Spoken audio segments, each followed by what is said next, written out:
Well, guys, the NBA trade deadline, I believe, wrapped up, and there's a few trades specifically I want to go over. First, obviously, we gotta start with the New Orleans Pelicans making a disappointing trade, in my opinion.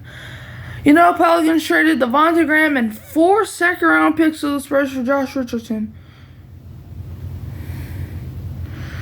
No, bro. No.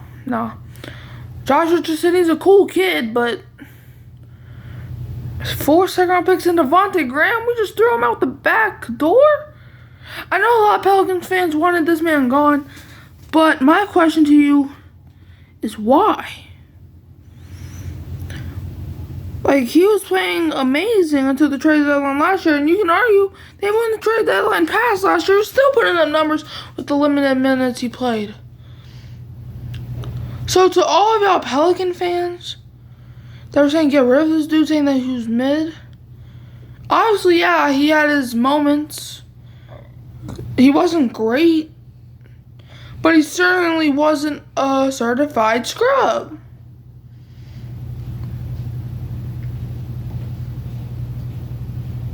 And we traded him for a guy that got traded to the Spurs last year. A guy who averaged 11 PPG, or who's averaging 11 PPG. And Graham, sure, maybe he can only hit threes, but what y'all don't know is his role. He's an amazing role player.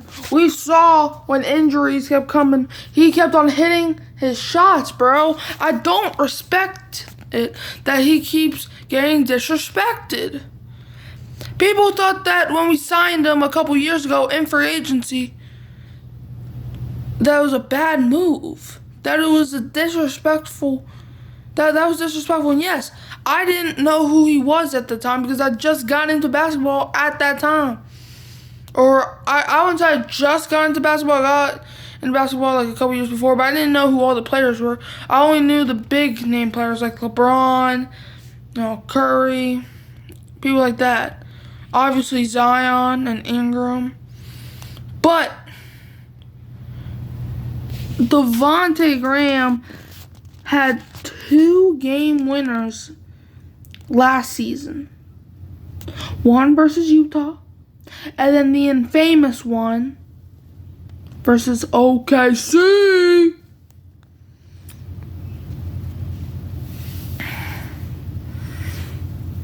Like, bro, I don't understand why this man, Devonte Graham, is getting hated by all the Pelicans players. He did nothing wrong. He kept shooting threes, and it was lights out, bro. Like, what else do you want from him? Yes, he's not a flashy player, but I would rather a good player or a flashy player. Because sometimes when you're flashy, you're not that good. Because sometimes when you're flashy, you might turn the ball over a bit. Devonte Graham doesn't do that. It's like in the NFL with Cooper Kupp. He's not like a flashy receiver, but he keeps getting open, so he doesn't have to be one. So to all of those Pelican fans and those NBA fans in general who says that Devonte Graham is a scrub,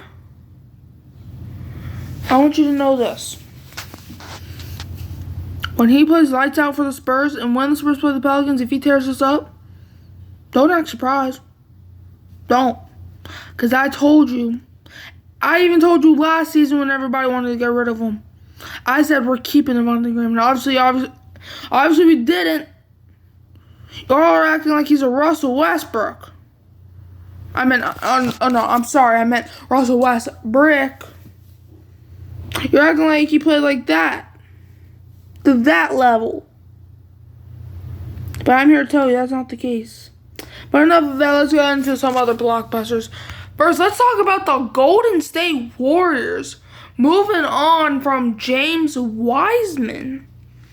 And they got Saddiq Bey from Detroit. if I'm a Warrior fan, I'm excited because Sadiq Bey, he shows a ton of potential. He just didn't get to use it with the Pistons because, let's be honest, who's the last good player that out of Detroit? Maybe Chauncey Billups or something. Maybe Drummond, but no, bro. But also the Warriors, they got a former friend from the Portland Trailblazers who we got C.J. McCollum from last year. GP2. Gary Payton II is going back home to Golden State where he played last year. Where he won a championship last year. Man, I can't believe it, bro. Going back to the Warriors. Maybe this makes them title contenders. Maybe it doesn't. But let's go on to another blockbuster. We all know that the Rockets got rid of John Wall, but guess what? The Clippers signed him to buy him out. John Wall is headed back to the Houston Rockets where it all began. I'm just kidding. It all began in Washington. But then he went to Houston, and he didn't play that bad. He could have been better. And it was disappointing because he was way better in Washington. He was better on the Wizards than he was ever on the Rockets or the Clippers. And we'll see if he can continue his Rockets legacy. We'll see about that. But right now I'm trying to spin through these trades if y'all can tell. But I'm gonna try to get through a couple more. Obviously we had that. You know what? Let's talk about that Lakers, Timberwolves, Jazz 3-team trade. I don't know everything that happened, but I know Malik Beasley, Jared Vanderbilt, and I think those two are going, and also D'Angelo Russell headed to the Lakers, and then Mike Conley, and a bunch of second-round picks going to Utah, and Minnesota got Lakers players, including Russell Westbrook, Damian Jones, you like that, and also they got rid of Thomas Bryant.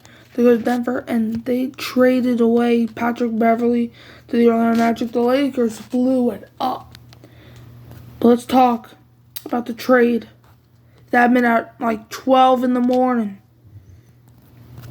That I just found out. Well, I didn't just find out about the trade. I just found out when it happened.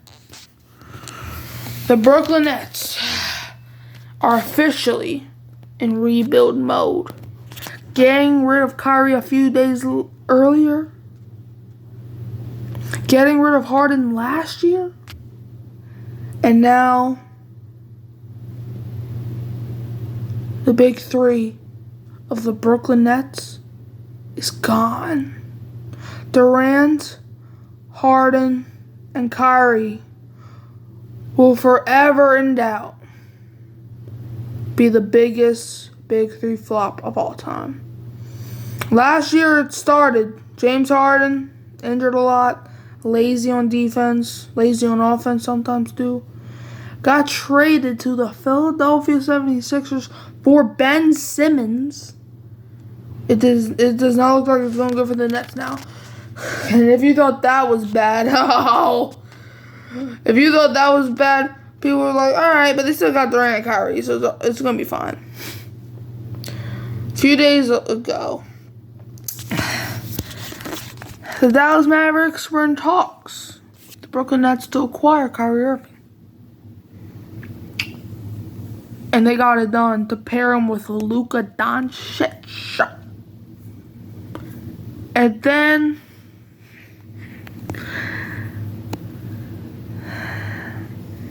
where it all began, Durant going to the Nets to play with Kyrie. Kyrie left, so Durant was like deuces. Going to the Phoenix Suns to play with Devin Booker and Chris stupid-ass Paul and DeAndre Ayton. Sounds like the best big five in the NBA. No doubt about it. But, I think it was for Cameron Johnson, Mikal Bridges, Oh, I got it right here. I wrote that trade down since it was massive. Let's see, what was it? Hold on. Oh, yeah, Josh Hart going to the Knicks is also cool, by the way. Former Pelican. But let's see. I know I wrote that down. Did I not? Oh. I know I wrote it down somewhere. I wrote down a few trades. Hold on.